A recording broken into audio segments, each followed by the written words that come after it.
it is not out of cowardice that we have refrained from responding, even under very extreme provocation. It was because of our understanding of the complexity of the geo-environment, because we are talking about the livelihoods and jobs of people that are at stake.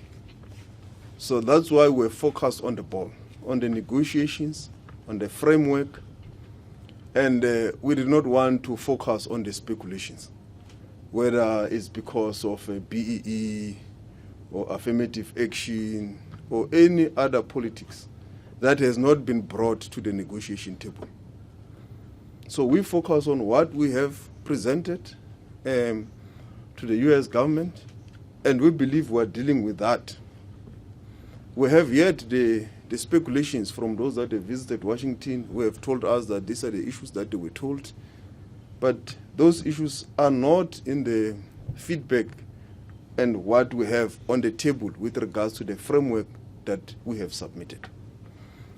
And you will know there were also other issues before we went to Washington, and also those other issues are also not in this framework that we're dealing with.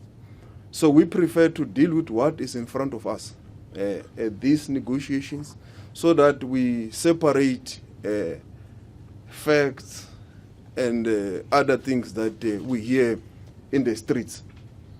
So that is what we are currently dealing with, and that's why we remain open to engage with the US on the basis of this framework.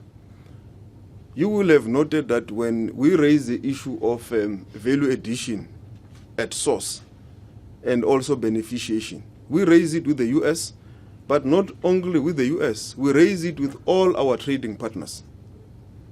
If you look at the European Union statement we had with them here in March, it has a paragraph dealing with value addition in South Africa with regards to extraction.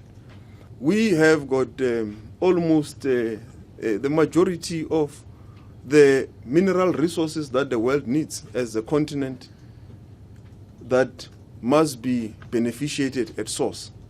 And we have got a responsibility to ensure that this period of artificial intelligence and green economies and so forth does not leave Africa behind. And South Africa has got a bigger role to play as a member state of the African Union through the Africa Free Trade Area, but also as a member of various multilateral organizations to continue to champion this issue. So we will raise this at a bilateral level and also at multilateral platforms. In terms of trade proposals to the U.S., as Minister Lamola has indicated in the statement, it covers a number of issues that the U.S. has raised as critical. One, the issue of the trade deficit, even though we do not, of course, agree with the manner in which the trade deficit has been calculated, and the fact that the trade deficit that South Africa has with the U.S. arises from the fact that we export critical minerals. So the contributing factor is critical minerals that the U.S. needs for its industries. Secondly, it's as a result of exports of agriculture, which, of course, the U.S.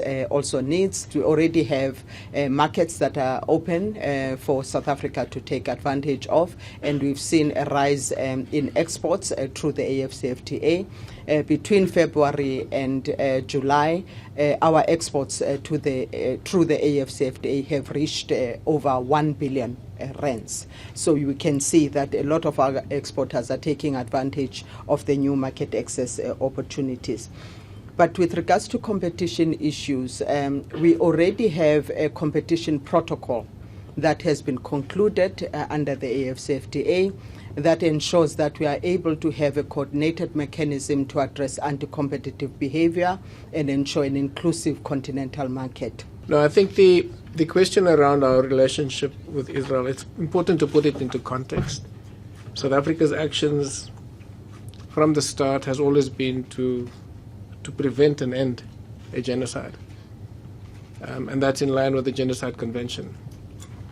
And the question comes at a time when most countries, even those who were initially very critical of ours, are taking practical actions to now stop the genocide. We see actions coming from the European Union. including statements from about 24 foreign ministers, and former European ambassadors have also raised their voice.